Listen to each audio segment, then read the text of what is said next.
Good afternoon, everybody. My name is Nick Brule, and I'm a senior project manager here at the National Law Enforcement Officers Memorial Fund and Museum, coming to you from Washington, D.C. today. Today, we're going to do a couple of things. We're going to talk about the 2022 statistics in law enforcement traffic-related fatalities, sort of give you the update on where we are. I'll show you how we finished last year, excuse me. And I'll take you through what we know so far about some of those crashes and talk to you about some incidents that occurred already in 2022 that I think are worth highlighting. They certainly were to me, and I wanted to talk about them a little bit. And then we're going to have a discussion on seatbelt and seatbelt use in law enforcement. And that's where I'll be bringing in our guest speaker. Let me begin by introducing Keith Williams. Keith is here in lieu of Will Price, our normal NHTSA representative. Keith Williams is the Chief of the Enforcement and Justice Services Division at the National Highway Transportation Safety Administration. Under his direction, the division provides national leadership on planning and developing improved driver education, licensing, enforcement, prosecution, judicial, and post-adjudication efforts. Prior to NHTSA, being a member of NHTSA, Keith worked for the Federal Highway Administration in their Office of Safety, where he contributed to many infrastructure-based safety initiatives. He's also a retired officer from the Anne Arundel County, Maryland Police Department. So welcome, Keith. Well, thank you, Nick. I appreciate that. And good morning or good afternoon to everyone. And thanks for joining the webinar today. And as Nick said, unfortunately, Will couldn't be with us today. So you got me filling in. So I think first and foremost, I always like to recognize a relationship that we have with the National Law Enforcement Memorial Fund and appreciate the work the memorial does. And I think most importantly, that although the Memorial Fund recognizes the names of law enforcement officers who have given the ultimate sacrifice, their real mission is to keep those names off of that wall, but we do appreciate what they do to recognize those officers. And if you've not been to the memorial, you should go. I know Nick's going to talk about the vigil coming up, or Police Week. So NHTSA continues to recognize traffic law enforcement as an important component in keeping our roads safe. And we appreciate the work and the sacrifices of our nation's law enforcement officers, and they are many. I think the most important news, very briefly, that I can share with you today, and I think most of you probably know that Congress passed the bipartisan infrastructure law. And this time, that law significantly increased the authorized funding levels for the DOT, and specifically NHTSA and its programs. And in bill this time, there was two new law enforcement related grant programs that I think may interest you. And those are in the 405 section, which are the highway safety grant programs that deal with specific issues. So in 405H, there's a new grant program to prevent roadside deaths. So bill makes grants available to states to prevent the death and injury of crashes involving motor vehicles striking other vehicles and individuals stopped at the roadside, basically move over issues. And the funds can be used to purchase and deploy digital alert technologies, fund public information campaigns, fund law enforcement enforcement of move over laws.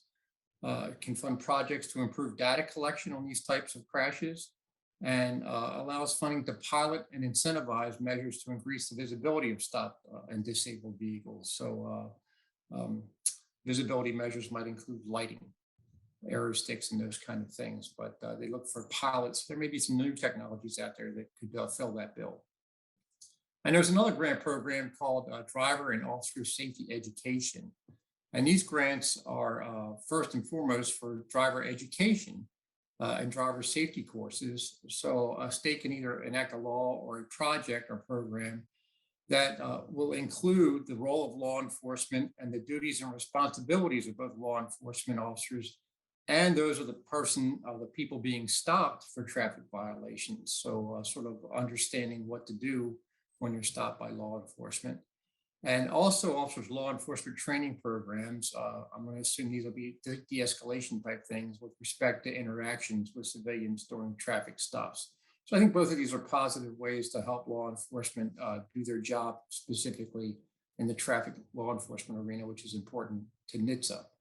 And again, these are Section 405 grants, and they're administered through each state highway safety office in your state. I'm sure you're familiar with those processes. And the regulation and guidance for these grants is forthcoming. So I think they'll be eligible next year.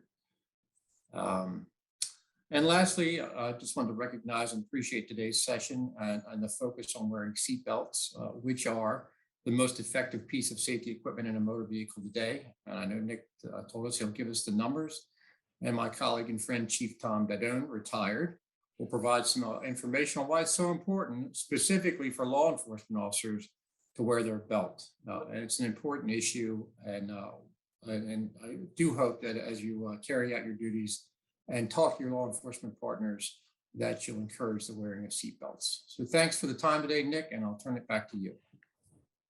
Excellent. Thank you. Thank you very much, sir. And I'll be introducing Chief Didone, retired Assistant Chief Didone, a little more formally as we move through the program. Now I'd like to take you through what I generally do when I do the presentation. I want to talk to you a little bit about what we're doing for National Police Week. As Keith mentioned, the Candlelight Vigil is coming up, and that's going to be on May 13th. Here's a snapshot of where it is now held, and you may have heard me mention it before. It used to be held on the police memorial itself within the grounds, and it's gotten so big and expansive that we've moved it to the National Mall. During Police Week, you will also be able to visit the National Law Enforcement Museum, which is pictured below. I think I've, in my previous quarterly updates for everyone, has talked about the fact that we had to increase the size of the memorial to add more space, to add names, because we're running out of room. And we had a particularly heavy year last year, which I'll talk about in brief in a second. As I arrived here today, if you're not familiar with the memorial and the museum, they're kind of connected, just separated by E Street. You come up out of the metro right into the memorial, and the engravers are already here. They've started their work, and they're going to engrave 619 names on the National Law Enforcement Officers Memorial. Those names are a combination of things, and I'll show you the final numbers here in a second. But Police Week starts in May 11th. There's a K-9 memorial service. The concerns of police survivors will start to arrive on May 12th. Many of you are likely familiar with the Police Unity Tour. They will be arriving in that big who come in all together and ride through the memorial. It's quite an event. There will also be an honor guard reception for honor guard details that have supported the memorial. Then the main event really is the Candlelight Vigil, which I mentioned occurs on the National Mall. Hopefully a lot of folks will be making it down. Certainly just to the sheer volume of names that we have, we're anticipating quite a large number of attendees. Then on May 14th, there's an FOP Honor Guard competition. There's the 28th Memorial March and Service. And then on May 15th is the actual National Peace Officers Memorial Service, which is held on the West Lawn of the Capitol and is generally attended by the President. And that's sponsored by the Fraternal Order of Police. So those are all coming up. Those are things that my agency is deeply involved with, all of those things, and working to get prepared for that. So here's where we ended 2021, comparing it to 2020. And as you look down at the traffic-related numbers, you'll see that we were 29% above where we were in 2020. The numbers sometimes can fluctuate depending upon which cases do in fact get presented, reviewed, and the criteria is met for them to be added. And that's why sometimes there's a little bit of a disparity as we go through and finalize all the numbers.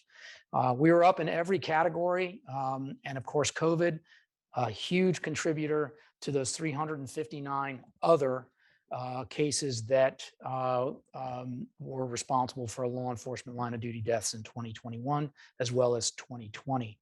The other thing that's in that number, when I said 619 total names, we also continue to have historic cases that are added throughout the year.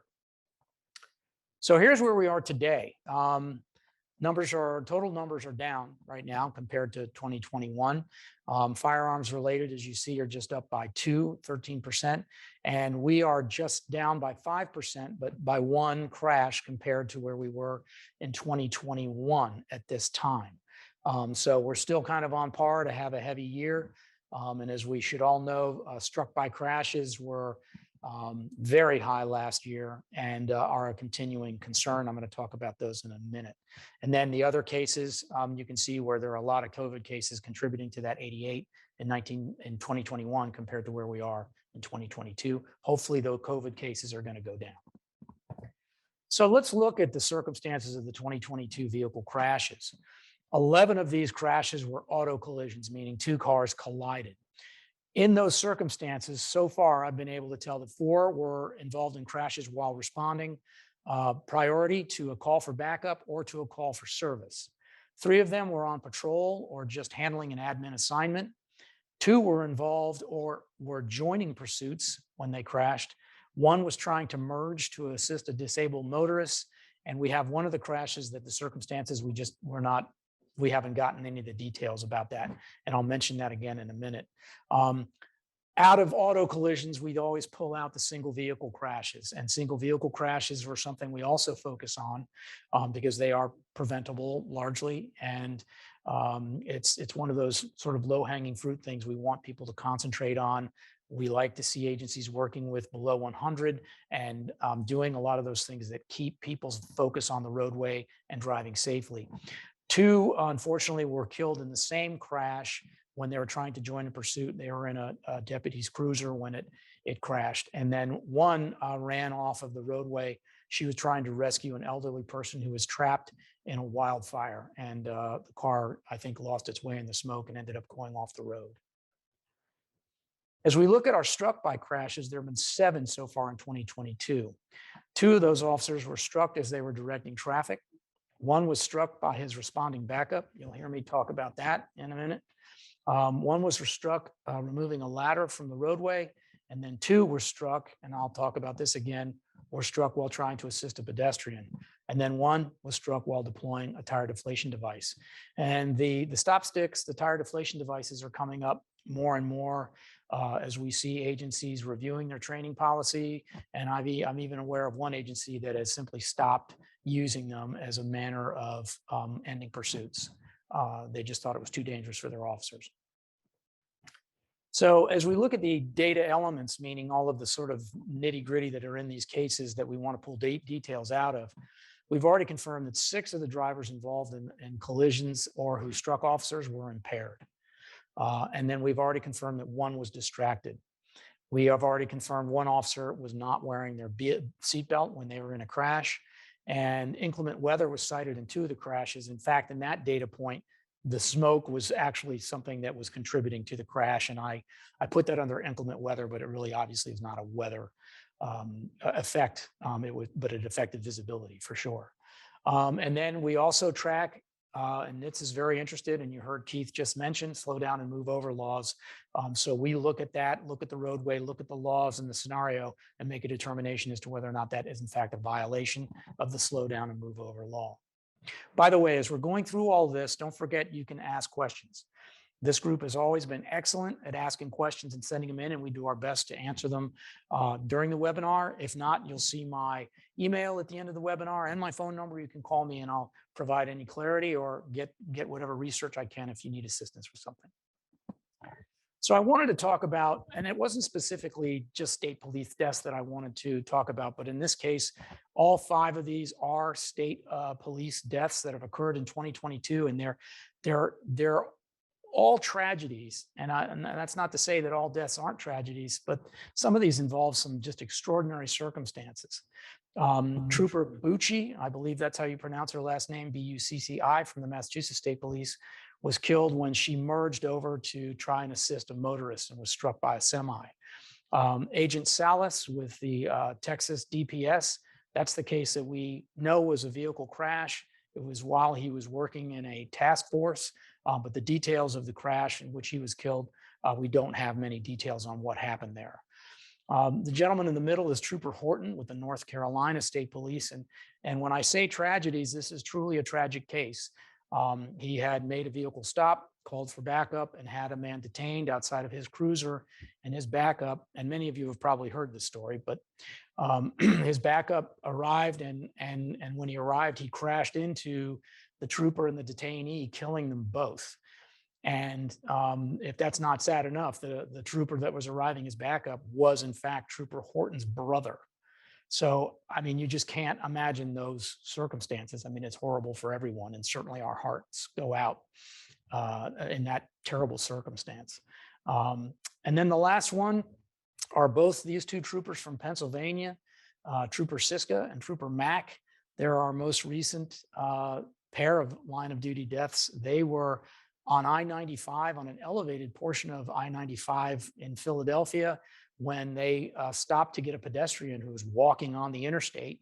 And as they were getting him into the car, an impaired driver passing them on the left as their car was in the, I think, the number 2 lane, struck and killed all 3 of them, killing both Trooper Siska and Trooper Mack, as well as the person they were trying to help get off the highway. Again, another tragic circumstance. And we seem to see, as the years are going on since 2020, more terrible driving skills and lack of consequence-driven decisions as people are behind the wheel. I just wanted to highlight all those deaths, and that's not to put them above or below any other. It just seems like we started off the year with some very tragic circumstances.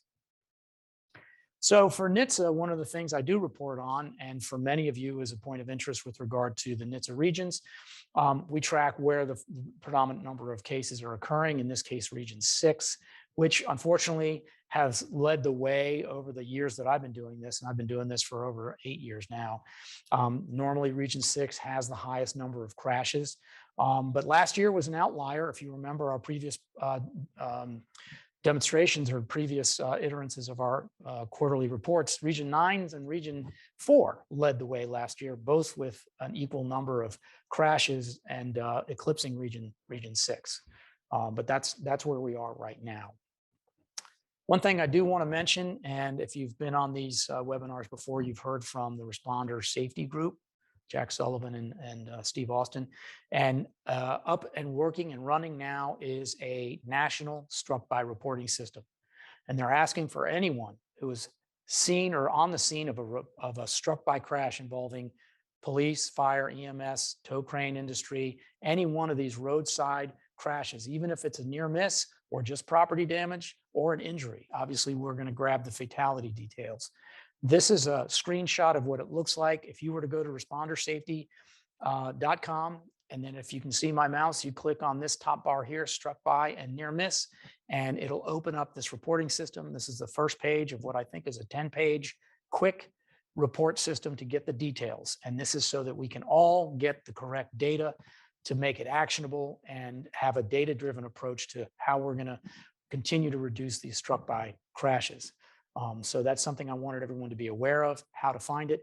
And if you are on the scene of a property damage struck by crash, and I know you got to take a report, it would be great if you could jump into this system and spend 10 minutes to fill out the information on this.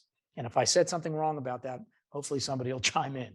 But I think this is a really important effort. So I said we were going to talk about seatbelt use in law enforcement, and a number of you have asked for the flash drives that I put all of my research data on and all those different presentations. We're going to be doing all of that, and I'm going to do another segment from 2017 to 2021. So it'll be even more recent than 2020. We'll have 2021 data all the way back to 2017. It's a 5-year look at law enforcement crashes. This is the last time I did this. These are the statistics that I came up with when analyzing fatal law enforcement crashes. And you see 47% of officers involved in fatal crashes were not wearing their seatbelt. That's a really high number. And then, as I mentioned, we look at single vehicle crashes. And in single vehicle crashes, as you separate it out, the number was even higher. 52% of the officers involved in single vehicle crashes were not belted at the time of their crash. Here's another look at those same numbers, the percentage not wearing their seatbelt out of 142 crashes within that time frame, 2015 to 2019. You see that again, 47% were not wearing their seatbelt. And unbelted officers by region, again, Region 6, out of those crashes, 20 in Region 6 were unbelted. So what do we do? Well, I mean, obviously we've got to get the officers to wear their seatbelt, see the importance of wearing the seatbelt. Supervisors have a role. A lot of agencies outside their gates of their police facility, before you drive out, there's a sign that says, wear your seatbelt, buckle up. We've seen this in a number of agencies. Others have stickers on their patrol cars, on their door handles of their patrol cars. And the fact is, it's the law. And if you're out there stopping people for not wearing their belt, but you yourself are not wearing your belt and doing what all those guys do, reaching behind and tucking it in and connecting it so that damn alarm doesn't go off, you're doing yourself a disservice. And it's a little hypocritical if you're out there enforcing the law, but not wearing your your seatbelt. So I'm going to introduce Tom Didone right now, retired Assistant Chief Thomas Didone. He retired from the Montgomery County Police Department in Maryland. He's a second generation police officer who served with the Montgomery County Police Department. He was the department's foremost authority on traffic-related matters. He's a nationally recognized expert in the field of traffic safety. He's a member of the IACP Highway Traffic Safety Committee. He's presented at more than a dozen different conferences, and he's worked closely with government agencies to develop traffic-related policies, laws, and has done so at the state, local, and national level. He's also received 2 county proclamations and is the recipient of the 25th Anniversary Highway Safety Hero Award. So I want to welcome Assistant Chief Didone, and I'm going to play a video that he is in and was prepared, and he'll correct me, but I believe this was all prepared at the Maryland the Maryland Correctional Police Training Center. And you'll see we have a couple of different jurisdictions who are in this video. So I'm going to play the video and then I'll turn it over to Assistant Chief Didone.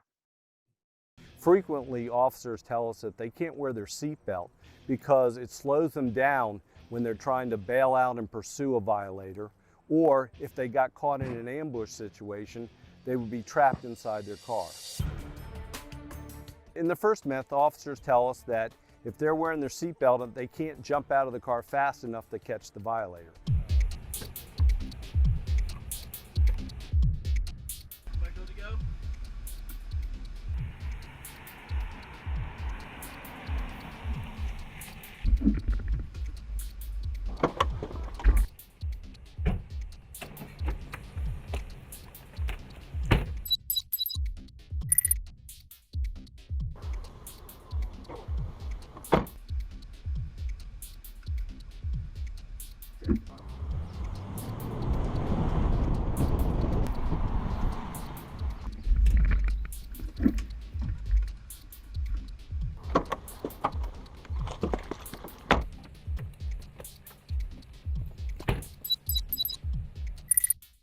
There's little to no difference between an officer who's wearing a seatbelt or not wearing a seatbelt when it comes to getting out of the car. A properly trained officer wearing a seatbelt can get out of the car about as fast, or in some cases faster, than an officer that doesn't wear their seatbelts. And they have the protection of the seatbelt throughout their whole shift.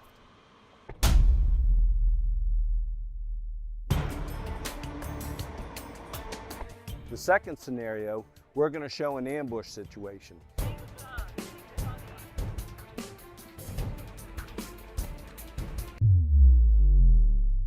The proper approach isn't worrying about wearing your seatbelt or not. It's about backing up away from the threat so you can create the time and distance and then take advantage.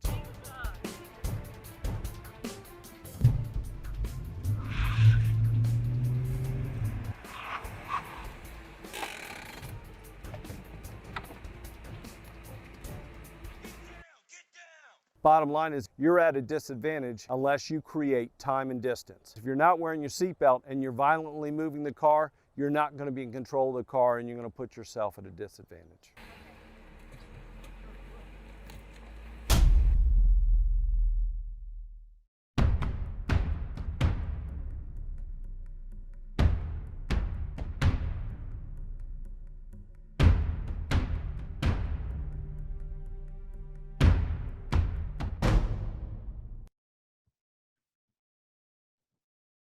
Okay, hopefully everyone could hear that. And I apologize for that glitch. That was my fault. I made sure we could see the video, but of course didn't think to make sure it was also available for you to hear. So I apologize for that. And Assistant Chief Didone, if you could take us through that and tell us a little bit about that video. Thanks, Nick. And for anybody that wants to see the video, it is on YouTube, and I'm sure Nick can make the link available to you. You know, occupant protection is very important to me. And this is not a new problem with law enforcement. I remember us working on this issue in the 90s.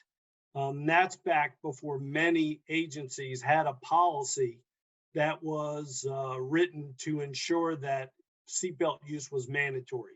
We went through this with the law enforcement executives back then, and we thought we had the problem solved when we wrote policy. However, this video was put together working with the Maryland Highway Safety Office and the Maryland Chiefs and Sheriffs Highway Safety Committee. And in that committee, we were discussing the fact that we had a new generation of law enforcement that had come up and hadn't been involved in the discussions that we had in the 90s. And these myths that we thought we debunked in the early 90s has resurfaced. The fact that, you know, the officers can't get out of their car fast enough to catch the bad guy, and you know, the down and dirty was always ambush situation. So in making this movie, the Maryland Highway Safety Office contracted with a commercial video company because we knew we wanted to make a video with high quality that could be shared and used. Now, you know, every law enforcement agency has their own story. And in Montgomery County was April 4th, 2010, when Officer Hector Ayala, who was on the midnight shift in Montgomery County, was responding to a code 3 emergency call. Well, the cause of the crash was low tire pressure, but the cause for his death was the fact that he wasn't wearing a seatbelt.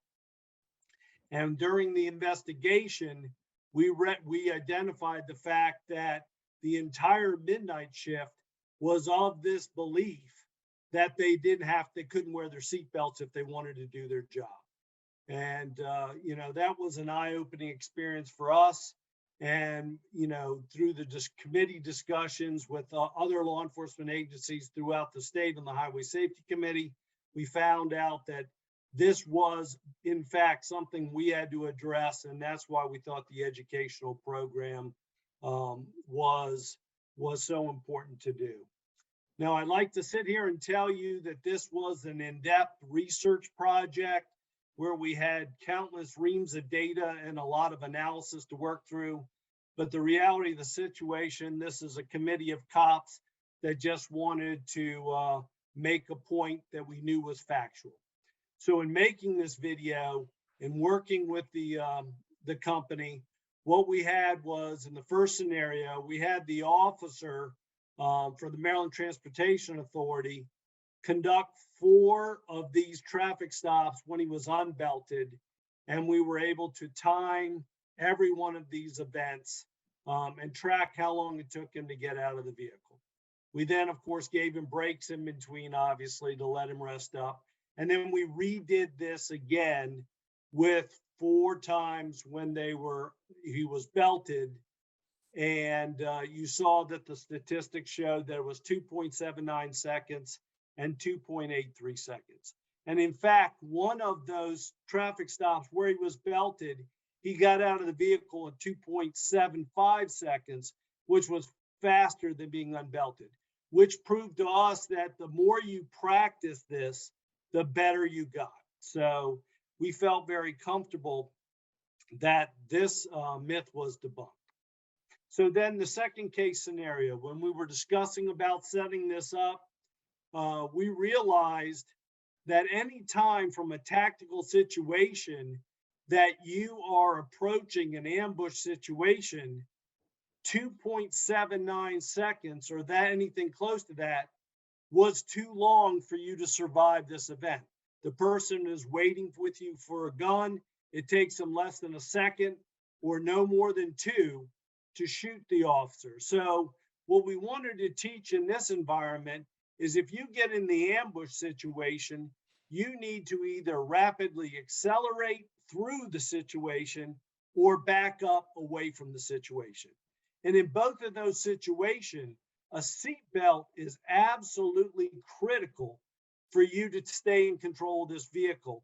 And if you're violently driving and you're coming to a stop, you need that protection, because what happens if you hit something while you're trying to escape this dangerous situation? The goal ultimately is to create time and distance. And once you create the time and distance, like we showed in this scenario, you're able to then get out of your vehicle with your seatbelt on in that 2.79 seconds and still be able to stay safe and secure the situation. So we felt that these were both very, very, very critical situations. Now, I always like to come into presentations talking about lessons learned and making recommendations. And although we felt very comfortable that we debunked the myths, we know that cops are very cynical. And although the evidence is clear, they're still going to argue and debate this. So what we want to do is encourage law enforcement agencies to create their own video situation, whether you videotape it or not. But we wanted to make this education something that others could produce, right? So it's the same situation. All you need is a camera and a stopwatch, and you can create this fact. And we recognize that the times could be a little bit different, but the results won't be. It'll be quite clear. It'll be a minimal amount of effort for a difference in time from them to get in and out of a vehicle, whether you're seatbelt or not. The second thing that I recommend law enforcement agencies to do is to conduct seatbelt surveys of their officers. And what we started doing after Hector's death in 2010 is I used to use interns and explorers to conduct seatbelt surveys. And as you know, every year NHTSA funds seatbelt surveys of people using seatbelts. And all that requires is someone to stand in, off an adjacent area, monitor traffic, and count the number of people wearing seatbelts, right? It's not rocket science. Well, all you need to do is the exact same thing. We had the interns and explorers who don't stand out standing in a parking lot, standing in a group, and what they're doing is officers get out of the day work, evening, and midnight shift. They go to every district station on different days, and they monitor them getting out of roll call, getting in their cars, driving out the back gate onto the roadway, and just counting the number of seat belts, officers wearing seat belts as they're driving the road. We didn't announce it until after the results were calculated, and they were astounding. 27% of the officers were wearing seat belts, right? So what you want to do is do your own analysis to identify if you have a problem or not. Don't announce it until afterwards. And then once afterwards, you need to make the district commanders and the executives aware, confirming that you have a problem, and let them put together steps, because just telling officers to wear it and holding them accountable in some cases doesn't happen, it isn't reasonable and realistic. The third recommendation that I would give you is then to work with your academy or your post training and incorporate seatbelt usage into your scenarios, right? So when you have training scenarios, make them involve a car and make them get out of their car. Whether you do this example like we did in the Mythbusters video, or you incorporate this, and anytime they pull up to the domestic situation and they get out of their car, time them and see how long it gets in there. Mandate they wear the seatbelt. Pay attention to it, because what you'll find is it will become commonplace and norm for them to wear their seatbelts. And more importantly, they will build the confidence that they can get out of the situation and prove that they can wear the seatbelt and still do their job. So with that, we wanted to use this as a training tool. We hope that we made it such that you could use it off YouTube, or we can send you a copy of it if you want to do it. But it's something that you could also recreate yourself, because this problem isn't going to go away. And every 10 years or so, we're going to have to revisit it. So I wanted to make it useful and helpful for law enforcement agencies to hopefully save lives and get officers to wear their seatbelts, because we saw that the numbers that Nick showed are so high, and they continue. Traffic deaths continue to be a high number of officer-related deaths each year. Excellent. Yeah, thank you so much. And I remember Hector's crash, as we did, as I mentioned to Assistant Chief Didone. I lived in that neighborhood. That crash was on Randolph Road, and I remember going to the scene that morning. I was still on the DC Police Department, and I just felt compelled to go look at that scene. And yeah, definitely very, very sad. I do remember that. And to your point, Chief, as you encouraged agencies to make their own videos, I'll make sure we can send whoever's interested the link to the YouTube video. That was one of the questions that just came in. So I'm going to put up my email, and you can shoot me the email and I'll shoot it back to you. I'm not quite as proficient to put it up in the chat right now, but I will make sure everyone gets a link to it. And then what I'd like to do is also link to another seatbelt video that was made by another agency. Orange County Sheriffs in California made one called "For Your Family, For Your Friends." And again, it's this doesn't deal with addressing the myth of not being able to get out of your car. It's just it pulls on the heartstrings of you as a father, or as a person who has family and people that care about you. Owe it to yourself and them to make sure you're protecting yourself. And that is a very powerful video as well. So we did have a question that came in, and it was related, I think it was related to bike crashes in DC. Again, I'll put up my email, and I should be able to connect you with the traffic safety lieutenant of the Metropolitan Police Department here in DC and try and get that question answered for you. And I think that's all the questions we have that have come in. I'm going to share my screen again, and this is my name and information. If you want to jot that down. And of course, if you go to lawmemorial.org, you will see the schedule for Police Week. All the things that I covered will be there on lawmemorial.org. And then our final thing is, if we want to lower our risk and enhance our safety, one of the things we do look at, and you hear me mention this in previous webinars, is that, yeah, the body armor is important as well. And we also track that even in crashes and in struck bys. And if you recall the video that we did with the officer in Macedonia, Ohio, who was struck from the rear, he credited his vest with saving him from further serious injury. Of course, you want to wear your seatbelt. High visibility reflective vests have got to be on. And there was the saying from the other agency that had submitted for the Destination Zero Award that said, if your feet are on the street, the vest is upon your chest. Don't forget to position your vehicle tactically so that it can go out of the way if it's struck from the rear and not run into you and the vehicle that you've stopped if it's on a traffic stop. Always consider the passenger side approach, particularly on a highway. And then make sure your vehicles are marked so they can be seen. And you've heard me, if you've listened to me before, I've noted the number of agencies are going back to all black vehicles with very inconspicuous markings on them. And I think that's the wrong way to go. And then, of course, apply the traffic incident management tenets to what you do out there on crash scenes. So that is it from me. I want to thank Keith Williams, and I want to thank Tom Didone for joining us. Gentlemen, thank you very much. And again, Tom, that's a great video. And we're constantly trying to educate officers about they can get out of that seatbelt if they practice. And the other note I made was when you talked about backing away, and I remember our training for NBC threats, nuclear, biological, and radiological.